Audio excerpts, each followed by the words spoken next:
ચૂંટણીનો માહોલ છે, ચારે તરફ જીત હારના સમીકરણો મંડાઈ રહ્યા છે. પણ શું તમે ક્યારે નેતાજીને પૂછ્યું છે કે સાહેબ, અમારા વિસ્તારના વિકાસ માટે સરકાર તમને કેટલા કરોડો આપે છે? આજે વાત પક્ષની નથી કરવી, પણ તમારા હકના ગ્રાન્ટની કરવી છે. પરંતુ તે પહેલા અમારી ચેનલને લાઈક, શેર અને ફોલો કરવાનું ચૂકશો નહીં. સૌથી પહેલા વાત કરીએ ધારાસભ્યની. તમે જેને ગાંધીનગર મોકલો છો ને, એ ધારાસભ્યને દર વર્ષે 2.5 કરોડની ગ્રાન્ટ ફાળવવામાં આવે છે. 5 વર્ષના થયા 12.50 કરોડ. આ રકમ કોઈ નાની સૂની નથી. તમારા વિસ્તારના મોટા રસ્તા, સરકારી હોસ્પિટલ કે સ્કૂલના કામો માટે આ ગ્રાન્ટ વપરાય છે.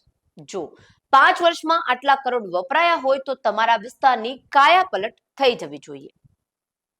હવે આવીએ સ્થાનિક સ્વરાજ્ય પર. જો તમે શહેરમાં રહો છો તો તમારા કોર્પોરેટર પાસે પણ દર વર્ષે આશરે 20 થી 50 લાખ સુધીની બજેટ હોય છે.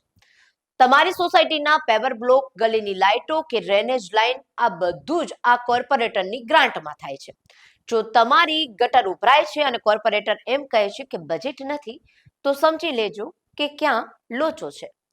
અને મારા ગામડાના ભાઈઓ બહેનો, સરપંચ હવે પહેલા જેવો નથી રહ્યો. એ પાવરફુલ બન્યો છે. 15માં નાણાં પંચની સીધી ગ્રાન્ટ હવે પંચાયતના ખાતામાં આવે છે.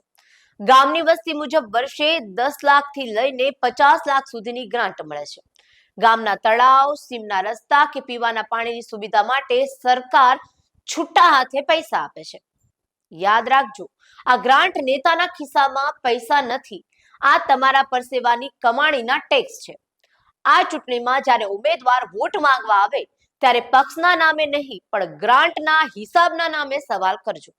અને આ વિડીયો ગમ્યો હોય તો વધુમાં વધુ શેર કરજો. આપના પોતાના પ્લેટફોર્મ લલકારને લાઈક કરો, ફોલો કરો, સબસ્ક્રાઇબ કરો અને શેર કરો.